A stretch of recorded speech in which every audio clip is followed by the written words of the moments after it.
A problem's only a problem if you make it a problem. This is one of my favorite quotes. This is Dr. Charlie Johnson, physical therapist. Appreciate you checking out this channel. And the reason I created this video is because PTs and healthcare providers are great at making mountains out of molehills and making treatment decisions based off of theory versus science, data, and really sound logic or clinical reasoning. And the person who suffers is you, because it leads you down a rabbit hole of treating, again, based off theory or philosophy, which is not rooted in science, and trying lots of different things that have nothing to do with your condition. So in this video, I'm going to share with you 6, 7, maybe 8 or more. We'll see what sort of comes up as we go along.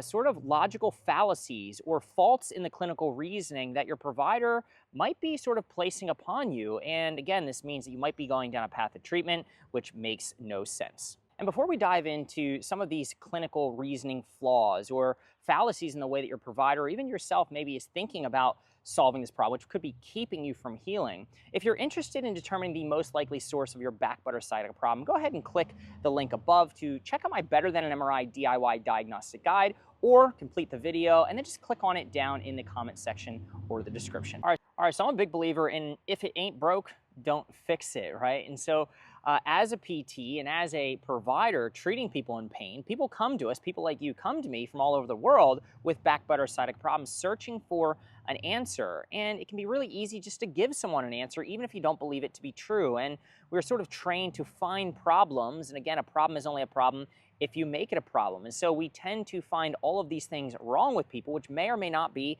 the cause of their pain. So how is it that we can sort of differentiate that which is a meaningful impairment or quote-unquote problem, if it's that at all, versus one that is not meaningful? And maybe we're barking up the wrong tree, trying to solve something which is not related to that person's or your pain. And so here are some of the logical fallacies that I see come up over and over again that PTs and providers make, again, which makes no sense. All right, so number one, I had a woman come to me the other day who said, Dr. Charlie, I have this terrible butt pain that's keeping me from traveling, keeping me from driving, and you know what? I just can't sit. Like, sitting and driving are awful. I have to carry a cushion around with me. Again, I work with people with back, butt, Piriformis Syndrome issues all day, and sitting is a really common problem. But then when I asked her what she was getting treatment for, or what her current approach was solving for, she said, well, you know, the PT that I'm working with has been really focused on improving my gait, improving my walking, and he's given me orthotics, and he's kind of helped me change my posture while I'm walking. And my question to her was, well, do you have pain while you're walking? And she said, well, no, I don't have any pain while I'm walking. So, well, then why are they trying to fix your walking? You have pain sitting, right? And she sort of looked at me, sort of puzzled, right? Because I think it hit her for a second, right? That maybe that doesn't make a lot of sense, right? If my main issue is sitting, why are they trying to fix something which isn't broken? My walking is not a problem. And so how does my inability to walk like I should, quote unquote, right? How does that lead to me having trouble when I'm sitting? So this was just an interesting story that I see come up constantly. And so if you're watching this video and you're having pain while you're sitting or you're driving or you're bending or something like that, and someone is focused on something else other than those things which are not painful or problematic, then it's possible, again, they're making a mountain out of a molehill and they're treating something which is not meaningful as it relates to resolving your pain. And so, of course, this lady was getting treatment to improve her walking. She said, well, I'm walking much better. And I was like, well, are you calling me because you want to walk much better or because you want to be able to sit? And she said, well, because I want to be able to sit. And so sometimes you treat, say, walking in this case, but how does that translate to, or how is that meaningful to you if your pain is present when you're not walking, when you're sitting? You can see it doesn't make a whole lot of sense. Now, sometimes the justification for this, I'm going to change the way that you walk and improve how you walk and do all this fancy stuff regarding your gait or the way that you walk, to improve the pain that you experience when you sit, is based off of a theory, right? Oh, well, when you're walking, you're out of alignment, and so you're stressing these things out. It's tensioning or placing strain or stress upon the IT band or the hip flexor or this joint or the piriformis or whatever, and you don't have pain when you're walking, when it's being stressed out, but this somehow catches up with you later, and it's causing you pain when you're sitting. And so this doesn't really make a whole lot of sense either, right? You should challenge this, because if something is causing strain or stress or damage to the structure within your body while you're walking, the IT band, the hip flexors, the joints, the piriformis, maybe it's overloading it or whatever you want to call it while you're walking, then why don't you have pain while you're walking? So what you're saying is, oh, well, the theory is that I'm stressing this thing out, and so then later it causes me pain while I'm sitting. Well, generally when I hit my finger with a hammer and I stress it out, I feel it in the moment. And so are you telling me that you're straining or stressing out the tissues when you're walking, but you don't feel any symptoms? And then later, when you're not stressing out that tissue, you do feel symptoms? You see how that doesn't connect the dots? Doesn't make a lot of sense. So don't fall for that, okay? All right, the second thing, it goes along with this woman's story. She said, all right, well, not only are they changing how I'm walking, but they gave me orthotics, right? Because they took a video of me and they saw my one hip was higher than the other and all this different stuff. And so they gave me some type of orthotics because they were saying that my foot alignment is causing my knee pain, my back pain, my butt pain, etc., everything upstream. And while I get that there can be a chain reaction because the whole body is connected, I said, well, that's interesting. So they gave you orthotics to change your alignment when you're on your feet, when you're walking. But again, do you have pain while you're walking, right? And she said, no. And so if you've been told that the cause of your pain is due to foot alignment issues and you've been given orthotics and you're going down that treatment path, but you don't have pain when orthotics have any play in the experience that you're dealing with, meaning when you're sitting, if you have pain while you're sitting, your feet are not on the ground. They are not part of the equation. That variable is essentially isolated or removed from the equation. Then it makes no sense, right? So again, if you have pain while you're sitting and they're treating walking, probably doesn't make a lot of sense. If you have pain while you're sitting or while you're lying, when you're off of your feet and your feet aren't in contact with the ground, then if you're getting orthotics or heel lifts or things to correct your overall gait and your foot alignment, but your feet aren't on the ground and that's when you hurt, then again, this makes no sense. So you should challenge that. Now, if you have pain while you're walking, then maybe orthotics and maybe looking at the walking makes sense. So I would be down for investigating further the way that you're walking, the way that you're doing things. But again, many people I chat with feel okay while they're walking, they have pain while they're sitting, and yet the provider is looking at walking, orthotics, things like that. All right, a third logical fallacy that I see happen all the time, again, PT's making a problem out of a problem that doesn't even exist, is educating people on how to change their sleeping position, telling them they should sleep like this or shouldn't sleep like that. Or even you, if you're watching, is trying to buy a new mattress, but you have no trouble sleeping. So again, if it ain't broke, don't fix it. If you have no trouble sleeping and you're trying to use the theory or the logic that, well, if we change something that isn't a problem, where I don't have any pain, where I don't experience any symptoms while I'm sleeping, and that's going to improve how I feel, say, later in the day, there's just no link there. The logic just doesn't add up. So if someone's trying to change your sleep, but you don't have trouble when you're sleeping, or you're about to buy a new mattress, but you feel okay while sleeping and you don't have any issues there, then probably want to find a different treatment path. Now, if you have trouble falling asleep while you're laying in bed, if you wake up multiple times in the middle of the night due to some type of pain or symptoms, or if you wake up first thing in the morning, then maybe changing the mattress, maybe modifying how you sleep makes sense, and definitely I would dive in and do some more detective work there.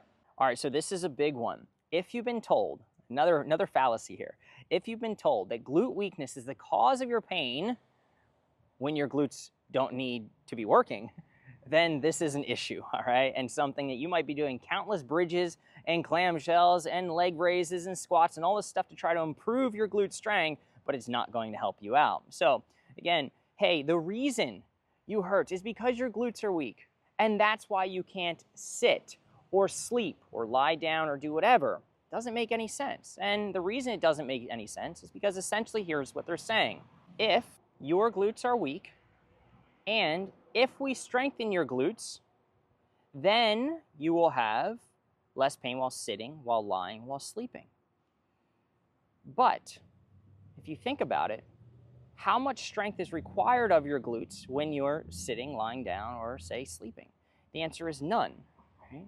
So the reason why you hurt when you don't have to work your glutes at all is because your glutes don't work. They don't need to work, right? They don't need to function. They don't need to activate or turn on or produce force when you're sitting on them, when you're lying on them, right? And so hopefully you can see how that doesn't make sense.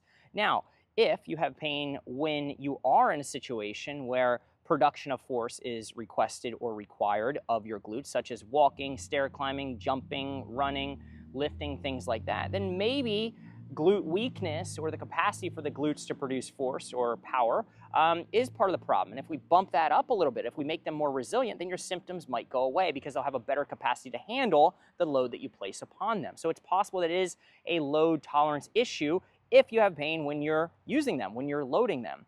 But again, if you're sitting and you're lying, your glutes are not having to work at all. And so why would strengthening your glutes, when there is no strength required of them when you're sitting or lying or sleeping or doing whatever, why would that solve the problem? It wouldn't, right? So again, you could be barking up the wrong tree, trying to do lots of glute strengthening exercises, but the results will not show. Along these same lines, core weakness is your problem. And if you strengthen the core, then your pain will go away. Well, maybe again, if when you're experiencing symptoms, it's during lifting tasks or during activities which require a high degree of core coordination or core force strength output. But if you have pain while you're sitting relaxed in your chair, or while you're lying down, or while you're sleeping, sort of like the glute sort of fallacy, well, you require no core strength to do any of those things. And so why would I need to increase my core strength to be able to sit or to be able to lie down when I don't need any core strength to do those activities, right? And so you can see hopefully that doesn't make any sense. Sort of along those same lines, I had a woman who came to me and said, hey, Charlie, I can do planks till the cows come home. And if you're not from central Pennsylvania, that just means I can do lots of planks. My core is very strong. In fact, I have a six-pack. And I went to PT and they said the reason that my back hurts when I sit is because I have core weakness. And I said, well, that's interesting, because how much core effort is required for you to sit? And she said, well, I'm not working my core very much at all sitting here, right? And I said, yes, that doesn't really make sense. You don't even need core strength to sit, or you need very little in comparison to other activities.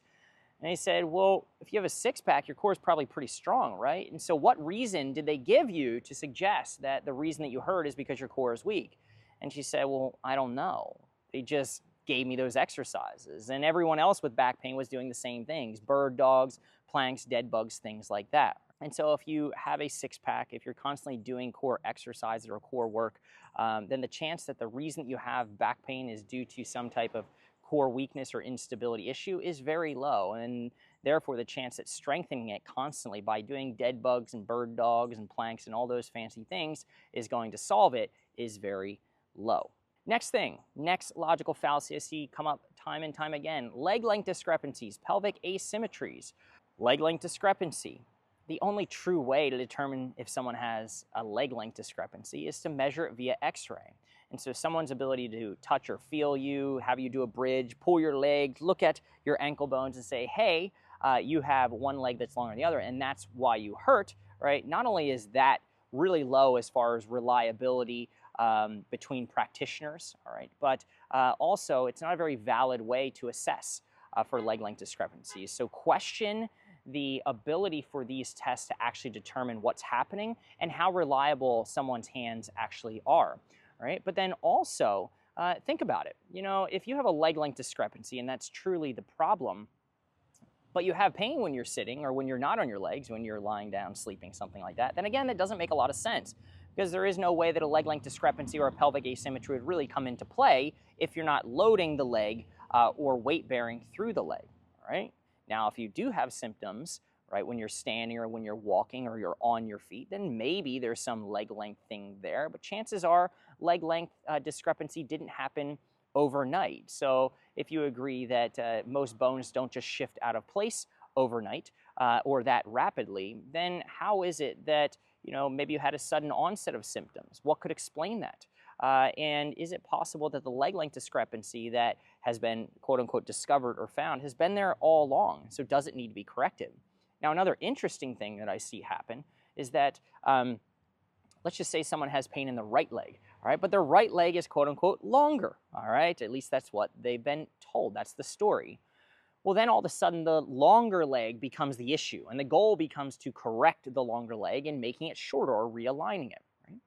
But what about the shorter leg? Why is the shorter leg not the problem? Now, what's interesting is if you were to duplicate that person or clone that person, instead of their symptoms being on the right side, which is the longer leg, then the symptoms were to shift to the left leg, let's just say. And maybe the left leg, again, it's all contextual, so you can't have black without white. You can't have one long leg without a short leg. So if you have a long right leg, well, you must have a short left leg. But if symptoms are on the right, the long leg, the short leg, and don't worry about it, we won't consider that as a problem because that's not the side that you have pain on.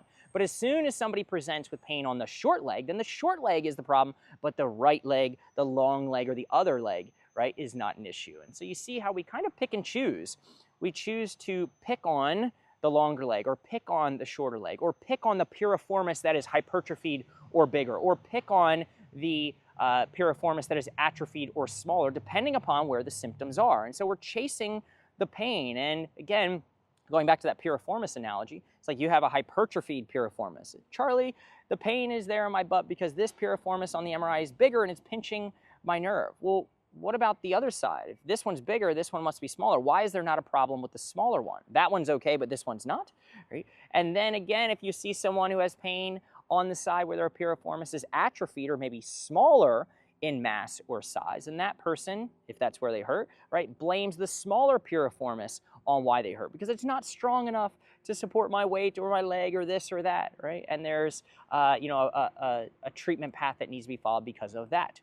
And so you can see again that we like to point fingers, we like to place blame, and it's entirely theoretical, right? So we're trying to step away from treating based off the theory and really be grounded in some data, some science, and logic that shows, right, there is not a correlation between core strength and back pain. There are many people with large piriformises, small piriformises, piriformises where the sciatic nerve goes through, where the nerve does not go through, where it goes above, where it goes below. All those different things. And again, there's not a correlation between what we see on the images and what people feel. So we don't want to treat based off these images, and we don't want to treat based off these theories. Let's go back to the data. Let's go back to the science. And I'll leave you with a final thing that I see happen all the time, which doesn't make a whole lot of sense. People are told that if they change their posture, if they have better posture, let's just say when they're sitting, then they'll feel better when they're standing or when they're doing something at work. That if they change how they're walking and they walk more upright, then they'll feel better when they're sitting. Or just in general, they're told that if they improve their posture, then it will solve their problems. But this is a very cookie cutter kind of catch-all way to say, hey, this is what we do for people with back pain, but by the way, the evidence is not supportive of it. There is no such thing as a good posture. The most perfect posture is, or the best posture is the next posture, one that remains variable, one that's comfortable, one that's super easy to obtain throughout the day, which means it's variable, you're moving around. And so again, if you've been told to change your posture, if it feels good, great, right? But just realize that even a posture that feels good, if held too long, can cause other problems. And again, this is rooted in the science and the data and the logic, instead of just a blind story and or theory as to why you hurt, all right? So be careful. Again, these are logical fallacies or kind of flaws in the clinical reasoning. And so if you're being told one of these things, oh, hey, we're going to fix your walking and that'll fix the pain when you're sitting, or we're going to change your mattress. I know you don't have trouble when you're sleeping, but I swear you'll feel better during the day. Or you know what, your glutes are really weak and that's why when you don't even have to use your glutes when you're sitting, that's why you hurt, right? These types of things. People are fed these things constantly, and the challenge is that it's not your fault. Maybe you're not sure of who to believe or what to believe, but if you kind of tune into this video and sort of even put your own thinking cap on and ask yourself, does that even make sense? And if you have an inkling that it doesn't make sense, then maybe you want to follow a different path, all right? So look, if you're watching this, you're interested in getting some help to solve the problem, and you want a really well-reasoned, step-by-step, systematic, and scientific approach where we test things, we don't guess, then go ahead, click the link below to apply to work with us. Again, we work with people all around the world dealing with back butt or sciatic problems. This is our exclusive specialty. Click the link below, take you to an apply page, follow instructions to set up a time to chat, and then submit your case for review. Thanks so much for watching, everyone. Let me know your thoughts below. Have you heard any of these stories? Have you been fed any of these sort of logical fallacies and been led to believe that the reason you heard is because of something I said, but you came to find out that it actually wasn't true, and you wasted probably a bunch of time, energy, money in following that treatment approach? So let me know your thoughts below in the comments. Thanks.